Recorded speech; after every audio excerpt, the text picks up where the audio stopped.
네, 안녕하세요. 변리사 2차 특허법 강의를 맡은 오지훈 변리사입니다. 오늘 강의는 먼저 개정법에 대해서 설명을 드린 다음 본격적으로 책 진도를 나가겠습니다. 설명드릴 개정법은 총 3가지인데요. 사실 이 중에서 2021년 11월 18일 시행과 2022년 4월 20일 시행 이 2가지를 보시면 될 것 같고 2022년 2월 18일 시행되는 특허법은 사실 2차 시험에서는 크게 중요한 내용은 아닙니다. 그래서 간단하게 설명을 드리면 2022년 2월 18일 시행된 특허법은 사실 심판원의 인력에 관한 내용 아니면 특허료, 수수료 감면 시행하는 경우에 이제 부정한 방법으로 감면을 받은 경우 일정 기간 동안 특허를 이제 못 받거나 아니면 그 수수료의 2배에 해당되는 금액을 벌금으로 이제 징수한다는 내용이기 때문에 1차법에서는 뭐 중요하게 생각할 수 있지만 개정법으로서 중요하게 생각할 수 있지만 이 2차법에서는 사실 크게 논점이 되는 부분은 아닙니다. 그래서 이제 이 첫 번째 2021년 11월 18일 시행 개정법과 2022년 4월 20일 시행 개정법에 대해서 설명을 드리도록 하겠습니다. 일단 2021년 11월 18일 개정법은 크게 이제 3가지로 생각을 해볼 수 있겠는데요. 직권 보정 범위를 이제 구체적으로 개정을 했고 심판원의 이제 분쟁을 조속하게 해결하기 위해서 2가지 규정을 이제 가져왔습니다. 그래서 이제 적시 제출주의는 사실 민소법에 있는 내용인데 이 심판 단계에서 심판 분쟁을 지연시키거나 그런 걸 방지하기 위해서 이 심판 분쟁의 조속한 해결을 위해서 적시 제출주의를 이제 규정하는 준령을 가져왔고 심판장의 그 결정에 의해서 산업재산 분쟁 조정 제도라는 이거를 촉진시키는 규정을 가져왔습니다. 그리고 특허료 등 반환 같은 경우에는 사실 2차법에서 이것도 중요한 내용은 아닙니다. 그래서 직권보정부터 살펴보겠습니다.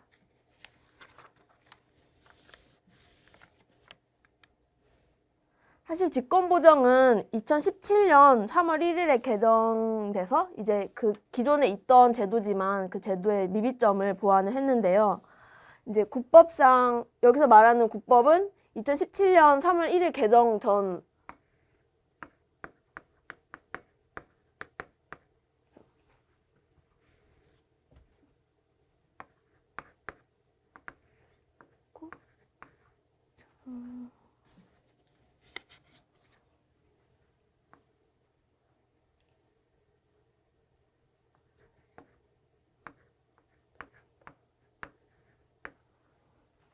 그래서 이 직권보정은 원래 있었지만 직권보정의 문제점을 이제 보완하기 위해서 그 직권보정의 제도의 범위랑 그다음에 미비점을 보완을 했는데 내용을 이제 간단하게 설명을 드리면 기존에는 직권보정을 하는 경우에 그 범위로서 명확한 잘못이 있는 경우에 대신 거절 이유가 아닌 경우에 한해서 이 직권보정을 진행을 할 수 있게 했는데요. 그리고 만약에 직권보정을 심사관이 했을 때 출연인이 그거에 대해서 받아들이지 않는다고 했을 때는 그냥 이 의의를 그냥 받아들여서 직권보정이 없던 것으로 해서 특허 결정을 내렸습니다. 그러다 보니까 이 문제가 되는 특허가 그냥 그대로 등록이 되는 문제가 발생을 했는데요. 그래서 이제 그러한 부분을 좀 보완하고자 2017년 3월 1일 개정법에서는 그 거절 이유에 해당되더라도 이 직권 보정을 할 수 있는 범위에 해당된다고 보았습니다. 그리고 만일 출연인이 심사관이 한 이 결정에 대해 출연인이 한 그 직권 보정에 대해서 이의 신청을 하는 경우에는 특허 결정은 없었던 것으로 보고 그 다음에 그 특허 결정을 취소했습니다. 그러다 보니까 이런 직권 보정에 대해 제도를 좀 실효성을 높였는데요. 그래서 그거에 대해서 이제 추가적으로 11월 18일 개정법에서는 특허 결정을 할 때 그 범위를 이제 더 추가적으로 추가했는데 예를 들어서 여기 같은 경우 이제 원래는 이제 명백한 잘못된 경우에 한해 직권으로 이제 보정을 하는데 만약에 이 직권을 보장한 범위가 47조 2항 신규 사항 추가죠. 47조 2항을 벗어나는 경우가 있을 수도 있습니다. 심사관이 잘못한 경우에는. 그래서 만약에 47조 2항에 다른 범위를 벗어나지 않도록 직권 보정의 범위를 추가적으로 이제 제한을 했고요. 그리고 만약에 혹시 착오로 이제 47조 2항을 벗어나는 범위가 있을 수도 있잖아요. 그래서 만약에 47조 2항을 범위를 벗어나는 경우에 한해서는 그 직권 보정은 처음부터 없었던 것으로 보아서 그냥 무효로 간주했습니다. 그 직권 보정을 한 부분에 대해서는 직권 보정이 없었던 것으로 봅니다. 그래서 직권 보정의 범위를 좀 더 구체화하는 개정이었다고 이제 말씀드리겠습니다. 그래서 이거는 그냥 개정법 내용이기는 한데 직권 보정 파트에서 설명을 같이 또 드리도록 하겠습니다.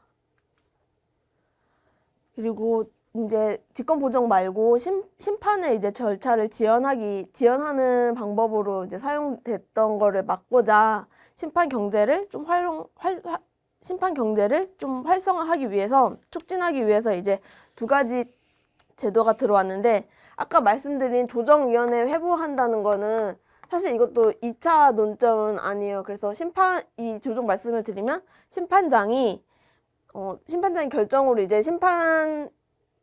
심판장이 이제 결정으로 심판 사건을 조정위원회에 회부할 수 있다라는 규정을 두어서 그 조정위원회의 활성화를 좀 도와서 심판 절차를 좀 촉진을 하려고 하는 거고요. 그 다음에 이제 여기서 좀 그냥 간단하게 보시면 좋을 게 사실 심판 절차에서 서면을 제출을 하게 됩니다. 그래서 주장에 대한 증거를 제출을 할 수 있는데 기존에는 심판 절차가 진행이 되고 심리 종결하기 전까지 계속 증거를 낼 수가 있었어요. 그 전까지, 심리 종결 전까지는. 그러다 보니까 심판이 계속 절차가 지연이 되고 그거에 따른 이제 비용 부담이 발생을 하죠. 그래서 이 민사소송법에서 사용하는 적시 제출주의를 이제 준용할 수 있게 됩니다. 그래서 심판 절차에서 이 주장이나 증거를 제출에 관하여서는 민사소송법 146조가 적시 제출주의를 규정한 거거든요. 그래서 146조, 147조 및 149조를 준용한다 하여 이 심판 절차에서 이제 원래 기존에는 심리 종결 전까지는 주장과 증거를 무제한적으로 낼 수 있었는데 시기적으로 이제 제한 없이 제출을 할 수 있었는데 이제 적시 제출주의를 취하면서 심리 종결이 아니라 어떤 고의적으로 지연을 시킨다거나 중과실이 있을 때 심판 절차를 지연시킨다는 뭔가 그런 게 있으면 이제 그거는 실기공방 각하라 해서 아예 그냥 받아들이지 않는다는 그 주장이나 증거에 대해서 결정으로 이제 각하를 하여 그건 이제 사용할 수 없게 만드는 이제 제도를 가져왔습니다. 그래서 분쟁을 조속한 그 해결을 위해서 이러한 이제 규정을 두는 건데요. 그래서 이러한 것도 어쨌거나 이 심판 절차 지연시키는 방법으로도 이제 악용이 되었으니까 그거에 대해서 좀 심판 절차 절차를 원활화하거나 그거에 대해서 발생하는 비용을 좀 부담을 줄이기 위해서 적시 제출주의를 가져왔습니다.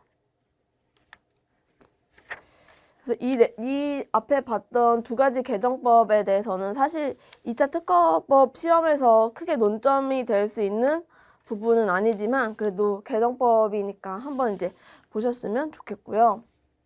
그리고 이제 2021년 10월에 이제 공포가 됐는데 이제 2022년 4월에 이제 시행되는 개정법이 이제 좀 어떤 의미가 있기는 한 부분들도 좀 있어서 내용을 짚고 넘어가시면 좋겠고 사실 2차 시험 범위에 이제 개정법이 포함되다 보니까 저희 교재에도 그 시험 범위에 해당되는 개정 부분을 포함시켜서 개정을 수록을 하였습니다.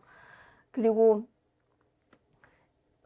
기존에 있던 제도에서 크게 달라진 점은 없지만 이제 새롭게 들어온 분리출원 제도가 도입됐다라는 거와 아니면 이제 기간적으로 기간을 좀 늘려주는 부분들이 좀 있어서 그거에 대해서 좀 몇 가지 짚어보도록 하겠습니다.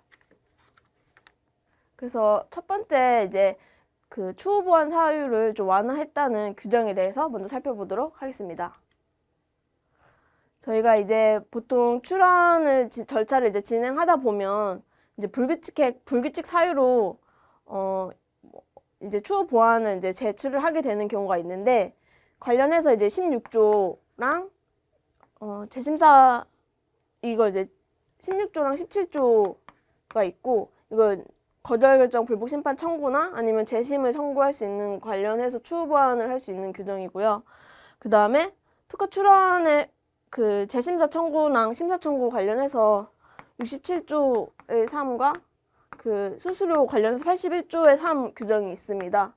이게 이제 특허법 절차에서 나오는 추후 보완 사유들인데, 여기서 개정법은 위의 규정들만 지금 좀 규정 완화를 좀 했어요. 그래서 기존에는 책임질 수 없는 사유에 한해서, 그런 사유에 한해서 이 추후 보완 사유를 인정을 했는데, 이번에 코로나19나 그런 지병이 발생할 수 있다는 문제점들이 많다 보니까 이 특허청 보도 자료에 의하면 이 정당한 사유가 있다면, 책임질 수 없는 사유보다 좀 더 완화된 정당한 사유가 있다면 그 추후 보완 사유로 인정을 하게 됐습니다. 그래서 특허청 보도 자료에 따르면 그 정당한 사유가 될 수 있는 사유에 대해서 이제 뭐 설명한 게 있는데, 예를 들면 코로나19나 지병과 같은 그런 그 출연인이 이제 너무 엄격한 사유로 보지 않고 출연인에 대해서 그 절차를 좀 더 그 요건을 완화를 해서 정당한 사유가 해당된다면 이러한 추후 보완 사유를 밟을 수 있도록 진행을 이제 하게 되는 규정을 이제 좀 개정을 했습니다. 그래서 다만 이제 이 17조에서 규정하고 있는 거절결정 불복 심판이나 아니면 재심 관련해서는 이 거절 불복 심판 아니면 재심과 관련해서는 여전히 그냥 책임질 수 없는 사유라고 해서 개정법에는 지금 포함되지 않았다는 정도만 알고 계시면 될 것 같습니다. 그래서 이제 16조에서 이거는 지금 국법이 아니라 개정법을 제가 가져온 거고, 그 개정법에서 바뀐 부분은 지금 밑줄을 쳐봤는데요. 그래서 이 보정명령 관련해서 정당한 사유, 기존에는 여기가 이제 책임질 수 없는 사유가 아니고 책임질 수 없는 사유라고 기재가 되어 있고, 그런 사유에 한해서 이 절차 추후 보완을 인정을 했는데, 개정법에서는 추후 보완 사유로서 이 책임질 수 없는 사유보다는 좀 더 완화된 정당한 사유에 한해서 이러한 절차를 밟을 수 있도록 규정을 하였습니다. 그래서 뭐 출연 심사 청구나 아니면 재심사 청구를 하는 경우에도 마찬가지로 기존에는 책임질 수 없는 사유에 한해서 그 추후 보완을 인정을 했는데요. 이번 개정에서는 정당한 사유라고 해서 좀 더 완화된 요건을 설치를 하고 있습니다. 그래서 여기서 이제 개정법 내용을 체크를 해주시면 좋고, 그리고 특허료 관련해서도 추후 보완 납부를 추가 납부나 보전을 하는 경우에 기존에 이제 책임질 수 없는 사유로 봤는데, 여기서도 이제 정당한 사유에 한해서 정당한 사유라면은 이 추후 보완을 할 수 있도록 개정을 하였습니다. 그래서 좀 더 출연인의 권리를 보호할 수 있는 방안으로 이 개정이 되었다는 그 취지로 이해를 하시면 될 것 같습니다. 사실 1차 법에서는 좀 볼 수 있지만 2차 법에서는 논점이 되기는 좀 어려운 부분이라고 할 수 있지만, 그래도 출연인의 어떤 그 절차 보장을 위해서 그 개선된 특허법 규정이라는 점 취지를 좀 생각해 주시면 좋을 것 같습니다. 그리고 그러한 책임질 수 없는 사유를 뭐 정당한 사유로 좀 넓게 인정한 경우 이외에도 이 출연인이 출연인에게 좀 더 유리한 그 기간에 관련돼서 이제 기간을 연장한 경우가 있는데요. 기존에는 심사를 진행을 하고 이제 심사 청구를 하면 거절 이유가 통지가 되고, 거절 이유를 받으면 이제 2개월 기간 안에 의견서와 보정서를 제출을 해야 됩니다. 그래서 보통 이제 의견 제출 기간이 2개월인데 2개월 이제 의견 제출 통지를 받고 나서 2개월 동안 이제 의견서랑 보정서를 제출한 다음에 심사가 이제 다시 또 진행이 되겠죠. 그래서 심사를 받았는데 거절 결정이 나온 거예요. 거절 결정은 이 원래 그 원 거절 이유를 극복하지 못했을 때 거절 이유 통지를 하잖아요. 거절 이유를 받고 나서 30일 이내에 이제 대응을 해야 됩니다. 그래서 보통은 이 30일 동안 뭐 거절결정 불복 심판을 청구를 하거나 아니면 분할 출원을 하거나 뭐 진보성이 좀 실용신안으로 가야 되는 경우에는 분할 이제 변경 출원을 하는 경우도 있는데요. 보통은 이제 이 2개월이라는 시간과 30일이라는 시간 동안 저희가 이제 심사 특허청에서 이제 관련해서 이 거절 이유 통지서나 아니면 거절 결정 통지서를 받게 됩니다. 그러면은 저희가 이러한 내용을 분석을 해서 이거에 대해서 어떻게 대응을 할지 당소 의견 같이 그런 걸 보고서를 작성을 합니다. 그래서 이제 그 내용을 이러한 거절 이유가 나왔고 그거에 대해서 이제 심사관은 이러한 의도로 거절 이유를 통지를 했는데 그거에 대해서 우리는 이렇게 대응을 하면 좋겠다라는 내용을 이제 적어서 그거를 이제 출연 발명자한테 이제 발송을 하죠. 그러면 그런 협의 과정을 통해서 어떻게 대응을 할지 그거에 대해서 이제 대응 방법을 이제 설정을 하게 되는데요. 실무에서는. 그래서 사실 2개월이면 그거를 이제 저희가 작성을 하고 출연이나 발명자에게 넘겨서 이제 그 의견 교환하는 과정이 어느 정도 기간이 좀 여유가 있습니다.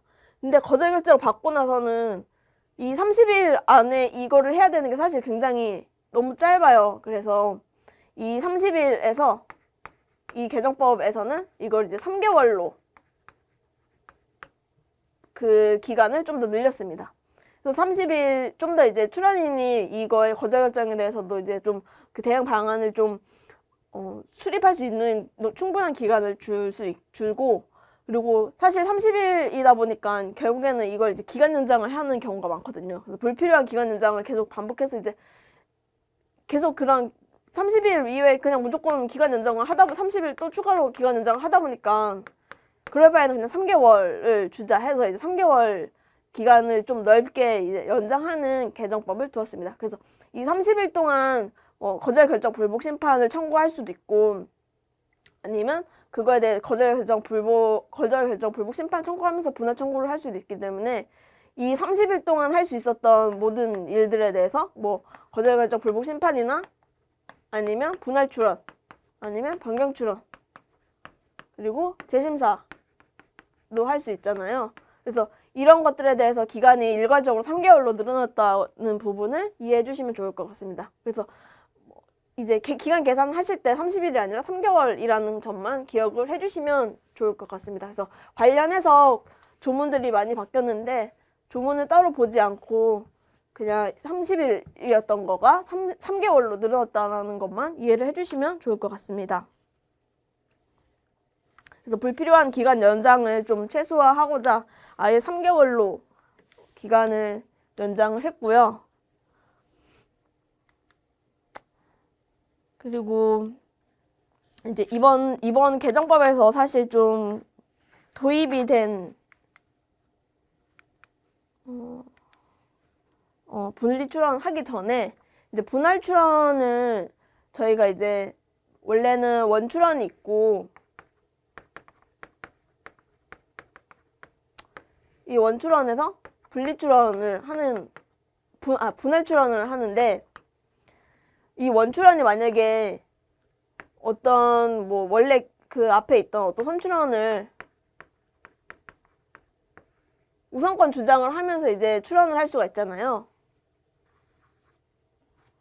그 앞에 있던 선출원을 우선권 주장을 하면서 뭐 국내 우선권일 수도 있고 조약 우선권일 수도 있는데 조약 우선권 아니면 국내 우선권 주장을 하면서 우선권 주장을 하고 출원을 하는 경우에 만약에 분할 출원을 이 원 출원부터 분할 출원하는 경우가 있을 수 있는데 기존 국법에서는 제가 말하는 국법은 이제 이 2022년 개정법 이전의 국법을 말하는 겁니다. 그래서 국법에 의해서는 이 원 출원이 국내 우선권이나 뭐 조약 우선권 주장을 하는 경우에 분할 출원의 경우에도 이 우선권을 취지를 표시를 하고 우선권에 대해서 이제 증명서류, 조약 우선권 같은 경우에는 그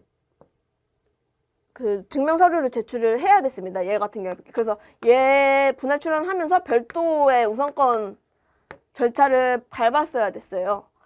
그러다 보니까 만약에 분할 출원하고 이 별도의 그 뭐 취지를 표시하지 않거나 증명서류를 제출하지 않은 경우에 사실 그 의도는 이 같은 우선권을 얘도 분할 출연에 대해서도 이제 물고 가려고 하는 게 출연인의 어떤 취지였겠죠. 그리고 근데 어떤 절차상의 형식적인 이유로 좀 단순한 실수로 이 별도로 해야 되는 절차를 밟지 않은 경우가 문제가 실제로 발생을 했었습니다. 그래서 지금 2017년 후 2819 이 특허 이 판례는 대법원 판례는 사실 이 분할 출연에 관련된 이슈라기보다는 사실 무효 심판에서 이해관계인 해당되는지 여부 관련해서 나왔던 판례고 이게 지금 2019년도 56회 기출문제에서 나왔던 판례입니다. 그래서 이런 케이스가 진짜 딱 나왔었어요. 문제에서 실제 상황에서 원출연, 선출연을 어떤 출연을 우선권 주장을 했는데 분할 출연을 하면서 이 우선권 주장을 별도 절차를 밟지 않은 거예요. 그러다 보니까 그러면은 우선권 얘가 이제 원래 국법에 의하면은 별도로 절차를 밟아야 되는데 이 절차를 밟지 않게 되면서 결국에는 얘가 출연 일자가 이제 소급되지 못하고 결국에는 공지에 의해서 이제 얘가 이제 죽게 되었는데 그러다 보니까 이런 단순한 절차적인 문제로 이런 어떤 기술이 사정되는 문제가 발생하다 보니까 이거에 대한 이제 비판으로서 저희가 이제 개정법이 되었습니다. 그래서 이건 이제 국법상 판례인 거죠. 그리고 56회 이미 기출이 되었기 때문에 그냥 이러한 배경에 의해서 이 분할 출연의 우선권 자동이 인정된다는 개정법이 나왔다는 걸 알아두시면 좋은 게 이제 저희가 앞으로 다음 시간에서 이제 계속 개정법이 나오고 이제 국법과 개정법에 대해서 나올 텐데 국법이랑 개정법을 공부하실 때는 어떤 국법상의 어떤 문제점이 있을 겁니다. 문제점이 있었고 어떤 그 국법상의 어떤 문제점이 있으니까 그거에 대해 보완을 하기 위해서 이제 개정법을 만든 거잖아요. 그래서 국법상 문제점이 어떤 건지 파악을 하시고 그거를 보완하기 위해서 개정법에서 어떻게 개정을 했고 그거에 대해서 이제 그 개정의 취지가 무엇인지 개정의 의의를 같이 공부를 해주시는 게 좋습니다. 그래서 국법상 문제점을 파악을 하시면 개정법이 왜 이렇게 개정이 됐고 그 개정의 의의가 무엇인지를 같이 암기를 해주시고 답안지에 현출을 해주실 때도 이런 내용이 이제 배점에 따라서는 뭐 본문에 들어갈 수도 있고 아니면 문제 소재나 검토에 활용을 할 수도 있기 때문에 국법에서 어떤 배경이 있었고 그거에 대해서 문제점이 실제로 발생을 했고 그거에 대해서 문제점을 해결하기 위해서 우리가 이제 개정법으로서 어떤 내용이 개정이 됐고 특허법에서 어떤 그 의미를 갖는지 같이 기억을 해주시는 게 답안지를 작성을 하는 방법이기도 하고 그리고 이해하는 측면에서도 그게 좋은 것 같습니다. 그래서 내용을 설명을 드리면 이제 국법에서 이제 원출연 이제 아까 말씀드렸다시피 이제 어떤 출연이 있었고 첫 번째 출연이 있었고 그거에 대해서 이제 어떤 이 출연을 물고 우선권 주장을 했어요. 그래서 이걸 원출연이라고 하면 이 원출연을 가지고 다시 또 분할 출연을 하게 됩니다. 근데 분할 출연을 하는 경우에 원래대로라면 처음에 이 원출연에서 했던 우선권 주장의 어떤 별도 절차를 밟아야 되는데 별도 절차를 밟지 않았어요. 그러다 보니까 우선권 주장이 인정이 되지 않았고 결국에는 이 분할 출연이 죽게 되었거든요. 그래서 이제 특허법상 어쨌거나 이 분할 출연에 불원 출연한 취지를 봤을 때 출연인의 입장은 이 우선권을 같이 물고 들어가는 게 이 출연인의 취지였는데 그거에 대해서 지금 어쨌거나 절차적인 문제로 이걸 보호하지 못하게 된다는 그 오류가 발생을 하게 되죠. 그래서 그 당시 이제 판례는 이 선출연의 표시가 기재되어 있지 않아서 이 우선권 주장 효력이 인정될 수 없다라고 원심이 판결을 했는데 그거에 대해서 이제 정당하다라고 해서 결국에는 분할 출연인 경우에서도 별도 절차를 밟아야 된다라는 것을 지지를 해줬습니다. 그래서 결국에 이 분할 출연이 죽게 되었고 그럼 너무 가혹하잖아요. 이 출연인이 지금 그런 의도는 아니었는데 결국엔 형식적인 절차적인 이유만으로 지금 이렇게 죽게 된 거가 너무 불합리하기 때문에 그게 이제 너무 가혹하다라는 이제 비판이 있었고, 그래서 결국에는 이제 개정법에서 이 우선권을 자동으로 인정을 하게 돼서 원출원에서 원출원에서 우선권 주장을 하고 이제 그거에 대해서 뭐 증명 서류를 낸 경우에 분할 출원을 한 경우에 이제 우선권이 자동으로 인정하게 돼서 뭐 취지 표시나 아니면 증명 서류를 제출하지 않더라도 우선권을 자동으로 인정해주는 제도를 도입하였습니다. 그래서 사실 이게 절차도 간소화되고 굳이 별도 절차를 하지 않아도 이게 분할 출원의 그 우선권이 인정이 되기 때문에 출원인에게도 이게 당연히 이제 유리한 제도인 거죠. 근데 이런 식으로 어떤 국법상의 기존에 있던 법에 문제가 있었고 그 법이 문제가 있어서 개정을 한 케이스, 이게 지금 이 분할 출원의 우선권 자동으로 인정되는 제도와 관련돼서 이 케이스잖아요.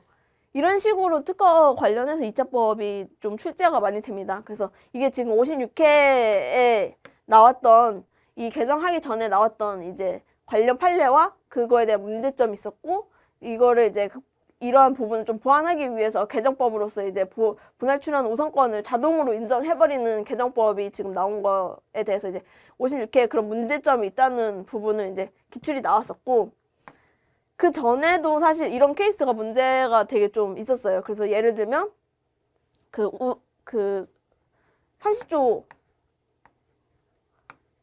상황, 30조 상황에서 이제 출원시를 원래 출원시의 공지예외 주장할 때 출원할 때 이제 기재를 했어야 되는데 기존 국법에서는 그거에 대해서 이제 기재를 하지 않은 케이스가 나온 거죠. 사실 이거랑 좀 비슷한 케이스이긴 한데 그 공지예외를 하면서 이제 출원시에 그걸 기재를 해야 된다. 공지예외 주장하는 부분에 대해서 출원시에 기재를 해야 되는데 기재를 하지 않아서 결국에 판례가 이제 법대로 했을 때는 그게 이제 출원시 기재를 해야 된다라고 해서 이제 공지예외를 인정하지 않은 케이스가 있었죠. 그러다 보니까 그거에 대해서도 너무 가혹하고 절차적인 이유만으로 어떤 발명이 사장되는 문제점이 있다 보니까 그거에 대해서 이제 그거에 대한 개정법으로서 30조 3항이어서 출원시 아니어도 그 출원시 취지 기재를 좀 완화하는 방안에 대해서 이제 개정법이 나왔었죠. 그리고 관련해서 이게 이제 기출이 됐고요. 그 다음에 또 추가적으로 그 34조랑 35조 정당 관리자 출원인 경우에 이것도 어쨌거나 기존에 있었던 어떤 문제가 35조죠, 사실은. 35조와 관련해서 기존에 이제 뭐 모인 출원 관련해서 이제 어떤 케이스일 때는 뭐 이 35조 적용할 수 있었고 어떤 때는 적용할 수 없었다. 뭐 그런 식으로 이제 문제가 있다 보니까 결국에는 그 99조에 이 규정을 두어서 투트랙으로 보호를 하는 식으로 이런 부분에 대해서도 기출이 되었습니다. 이것도 최근에 99조에 이 관련해서 개정법이 나오기 직전에 기출이 됐고 이것도 개정법 되기 직전에 기출이 된 걸로 이제 설명을 드리겠습니다. 그래서 이런 식으로 어떤 특허법에서 개정이 된 케이스에 배경이 있고 그 배경에 어떤 문제점이 있었을 때 이런 식으로 기출이 되는 패턴이 있습니다. 그래서 그리고 이러한 내용들을 이제 알고 배경을 인식한 다음에 이런 내용들이 개정이 됐고 그 개정 있기 전에 어떤 그런 배경들이 있었다는 부분을 좀 이해를 같이 해주시면 그 개정법의 취지랑 특허법이 어떤 식으로 개정이 되고 만들어지는지 이해를 하시면 좀 좋을 것 같습니다. 그래서 우선권이 이제 자동으로 인정됐다. 사실 이제 이 부분은 이제 이미 기출됐기 때문에 크게 논점이 되진 않아요. 근데 그러한 맥락에서 이해를 해주시면 좋겠다고 설명을 드렸습니다. 그리고 이제 분할 출원 말고 분리 출원이라는 게 새롭게 도입이 됐죠. 사실 개정법에서 좀 크게 이번 개정에서 좀 크게 이제 좀 새로 들어온 부분이 이제 분리 출원이라고 할 수 있겠는데요. 아까 이제 그 거절 이유 심사를 이제 받게 되면 거절 이유가 통지가 되고 거절 이유를 극복하지 못했을 때 거절 이유가 통지가 됩니다. 그래서 이제 거절 결정을 받고 나서 30일 이제 30일인데 이제는 이제 3개월로 표시를 할게요. 그래서 3개월 이내에 이제 대응을 해야 되는데, 만약에 출원서에 뭐 항을 하나만 적지는 않겠죠. 그래서 이제 출원서 처음에 이제 출원할 때 이제 여러 개 항을 적어 놓고 이제 심사를 했는데, 심사를 받아보니까 1항은 네, 등록받을 수 없다. 거절 이유가 나왔고, 그 다음에 그거에 대해서 대응을 했는데도 거절 결정이 나왔어요. 그래서 등록받을 수 없다라고 했는데, 나머지 항에 대해서는 이제 등록을 받을 수 있는 케이스였던 겁니다. 그래서 사실 이렇게 이 출원에 여러 가지 항이 있을 때 여러 가지 항 중에서 일부가 등록이 받지 못하고 일부가 등록을 받을 수 있는 경우에는 사실 이제 분할 출원을 하게 돼요. 사실 실무상. 근데 이 분할 출원을 그래서 할 수도 있고 아니면 이제 분할 출원 없이 넘어가는 경우도 있기는 한데, 이 거절 결정을 받고 나서 3개월 이내에 재심사를 청구하거나 아니면 거절 결정 불복 심판은 심판 청구를 해야겠죠. 그래서 태길적으로 하게 됩니다. 그래서 재심사를 하면서 분할 출원을 하거나 아니면 거절 결정 불복 심판을 청구하면서 분할 출원을 하게 돼서 이 출원 일체 원칙을 좀 회피를 하려고 하죠. 이게 이 사망만 따로 등록받을 수 있는 게 아니라 이 출원 하나라는 거에 있다 보니까 출원 일체 원칙상 이양 사망을 분할을 해서 이제 밑에 항 등록받을 수 있는 거는 먼저 등록을 받아서 조속한 권리화를 좀 도모를 해보고, 문제가 되는 부분에 대해서만 좀 다투기 위해서 분할 출원을 사용을 하게 됩니다. 그래서 이 재심사나 거절 결정 불복 심판을 거부심을 이제 청구하면서 분할 출원을 동시에 하게 되는데, 이렇게 이걸 동시에 밟지 않고 거절 결정 불복 심판을 청구하면서 불복 심판만 청구를 하고 따로 분할 출원은 하지 않은 거예요. 그러면 이제 이거 전체가 심사 올라가겠죠? 그 심판 단계로. 그래서 이제 거절 결정 불복 심판에서 이제 심리를 하게 되는데, 기각심결이 나온 거예요.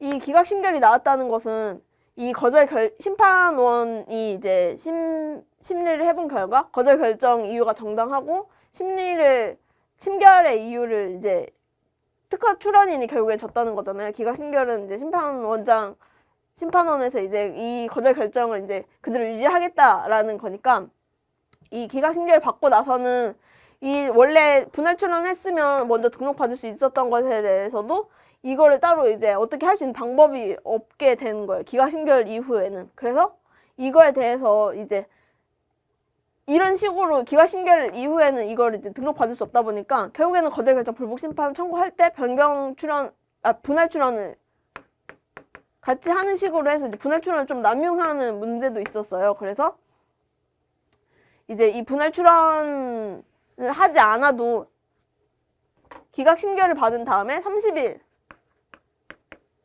이내에 이 등록을 받을 수 등록이 이제 문제가 되지 않았던 청구항에 대해서 이제 출원일체 극복을 좀 해보고자 이 등록받을 수 있었던 청구항을 이제 분리출원하는 경우에는 이제 이 별도의 출원으로 이제 등록받을 수 있도록 하게 해주는 제도입니다. 그래서 도입 배경을 보시면 심판 단계에서 전체 청구항 중 하나라도 기각이 되면, 그러니까 결국엔 기각심결을 받으면 이 출원일체 원칙상 특허 전체가 거절이 되면, 이 출원일체 원칙상 이게 특허 전체가 거절이 돼버리는데, 그럼 이제 등록받을 수 있었던 청구항에 대해서도 등록받을 수 없는 문제가 발생을 하고, 뭐 이런 문제 때문에 결국에는 거절 결정 불복 심판을 하면서 분할 출원을 계속 하게 되잖아요.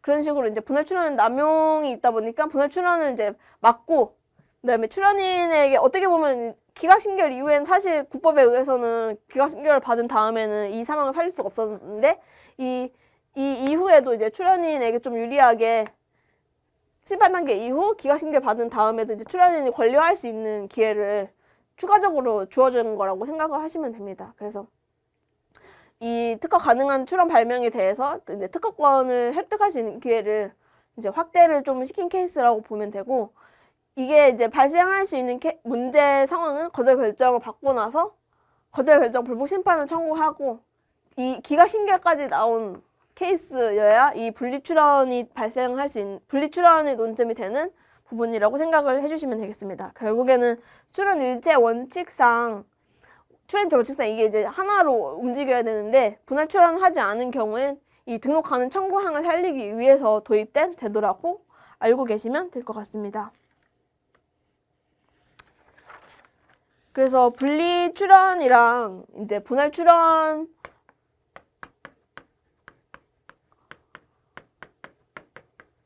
관련해서 이제 비교를 해볼 수가 있겠는데요. 크게 어떤 시기나 범위 정도로 이 두 가지를 좀 구분을 해주셨으면 좋겠습니다. 어차피 이제 분리 출원을 하고 분할 출원해도 둘 다 이제 소급표는 어차피 동일하게 인정이 되는 부분이니까 좀 차이가 있는 부분에 대해서만 간단하게 이 구분은 해주셨으면 좋겠습니다. 그래서 이제 시기 관련해서 이제 분리 출원 같은 경우에는 이렇게 기각심결, 거절 결정, 불복 심판을 청구하고 기각심결 받은 이 30일 이내에 해야 된다라는 거고, 분할 출원 같은 경우에는 그냥 기존에 이제 뭐 보정할 수 있는 시기인 거죠. 그리고 다만 이 개정을 통해서 원래 이제 거절 결정 등본 송달 받고 나서 이제 30일이었는데 이제 그거 이제 3개월로 늘어난 부분에 대해서만 같이 체크를 해주시면 좋을 것 같습니다. 그리고 이게 보정할 수 있고 아니면 보정할 수 있는 범위 아니면 거절 결정 등본 송달 있고 3개월, 그다음에 특허 결정 받고 나서 3개월 이 시기가 있고, 분리 출원 같은 경우는 30일로 기각심결 받고 이제 등본 송달로부터 30일이라고 이제 기억을 해주시면 좋고, 분할 출원 범위는 이제 저희가 원래 기존에 알고 있던 거지만 이제 분리 출원 같은 경우에는 이렇게 문제가 되지 않은 청구항이어야 되거든요. 그래서 그거에 대해서 이 거절 결정이 되지 않은 청구항이어야 됩니다. 그래서 이거에 대해서는 사실 몇 가지 이제 규정을 두고 있지만 이제 각 호 규정으로 4가지를 두고 있지만 그게 솔직히 어떠한 의미인지는 심사 기준이나 좀 내용을 좀 이제 앞으로 내용을 좀 봐봐야 될 것 같아요. 그거에 대해서는. 그래서 이제 분할 출원 같은 경우에는 이제 원출원 범위 내인 걸 알아주시면 좋겠고, 분리 출원 범위 같은 경우는 이렇게 특허 거절되지 않았던 청구항이라는 부분을 기억해 주시면 좋을 것 같습니다.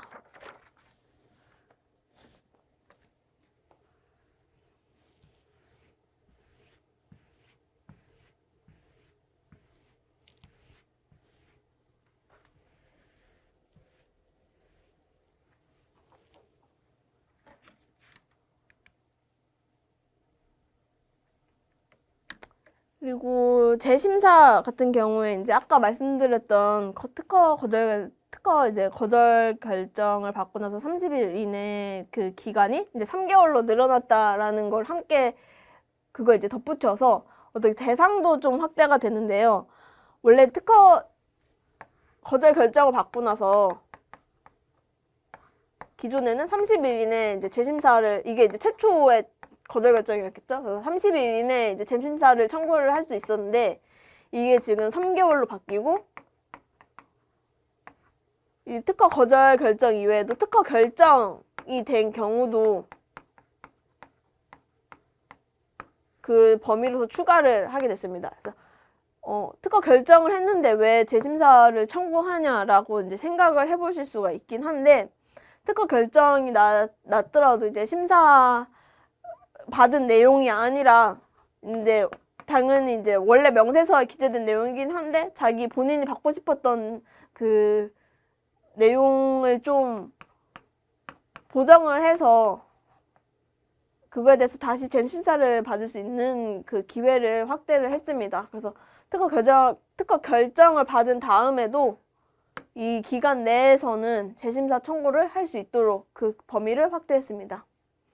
그래서 이것도 사실 크게 이제 2차에서 문제가 되지는 않을 것 같은데, 어쨌거나 그 취지가 이제 특허 결정을 받은 후에도, 등록 결정을 받은 후에도 이제 명세서를 좀 수정을 해서, 당연히 이제 이거는 채용도 범위 내여야겠죠. 그래서 특허 결정이 난 후에도 이 보정을 해서 명세서 수정을 해서 이제 재심사를 좀 청구할 수 있도록 범위를 확대하였습니다. 그리고 재심사 말고도 이제 우선권 관련해서 그 범위를 좀 확대를 했는데요.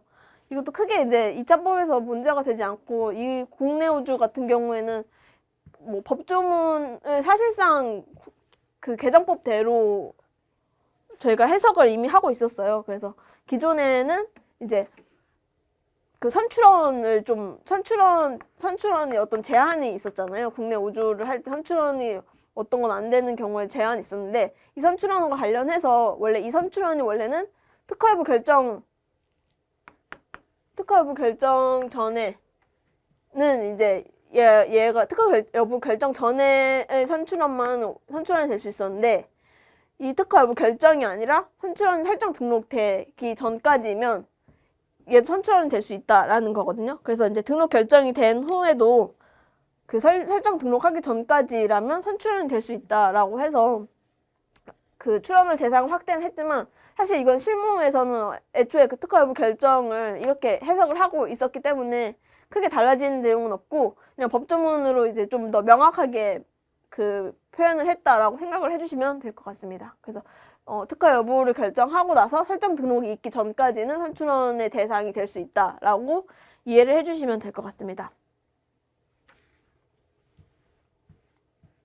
그리고 이제 뭐 아까 말씀드렸다시피 이제 국내 우선권 주장 관련해서 이제 그 분할 출원이 자동으로 인정된다던가, 그 다음에 분할하고 나서 뭐 분할 출원도 이제 국내 우선권 주장이 될 수 없잖아요. 그 선출원에서. 근데 분할 변경 출원 역시 이제 병역 출원 역시 국내 우선권 주장을 할 수 없는데, 선출원이 될 수가 없죠. 선출원으로 이제 될 수 없는 게 이제 분할 변경 할 수 없는데, 근데 아까 말했다시피 이제 분리 출원 같은 경우에도 이 선출원의 대상이 될 수는 없습니다. 이것도 이제 분리 출원 관련해서 개정법 내용을 하실 때 간단하게 이제 그 요건으로서 암기를 해주시면 될 것 같습니다.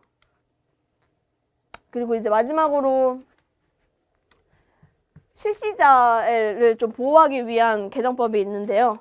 이게 특허권이 이제 무체재산권이다 보니까, 즉 현물이 아니죠. 그래서 현물이 아니다 보니까 이제 경매를 하게 돼서, 경매로 이제 강제 집행을 한 다음에 그 대금을 이제 분할하는 식으로 하게 돼요. 이게 현물이 아니다 보니까 경매를 통해서 이런 절차를 밟게 되는데, 기존에는 이 경매가 발생할 수 있는 상황을 질권에 한정이 돼 있었어요. 그래서 옛날에는 뭐 질권 행사로 인해서 특허권이 이전되는 경우에 이제 문제가 될 수 있었는데, 개정법에서는 이 경매가 발생할 수 있는 상황에 대해서 추가적으로 하나 더 공유물 분할 청구권을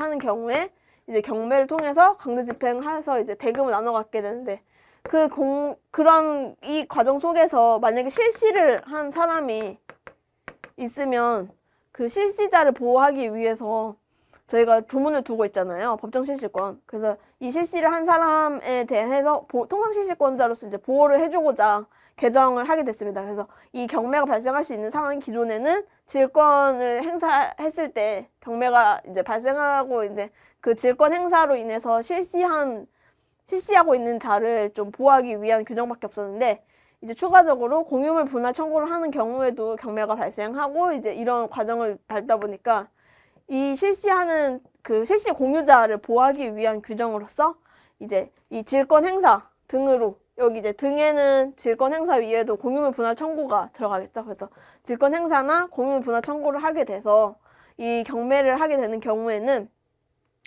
이 실시자를 보호하기 위해서 그 공유물 분할 청구를 하기 전까지 이제 실시를 하는 어떤 소정의 요건을 만족하는 경우에 통상 실시권을 부여를 해서, 결국에는 실시권자를 좀 보호하고 이 특허법 목적의 산업 발전을 좀 저해하지 않는 방향으로 하기 위해서 그런 개정을 좀 보완하는 개정법을 두었다고 설명을 드리고 싶습니다. 그래서 공유인 특허권에 이제 그런 실시자를 보호하기 위한 규정이고요.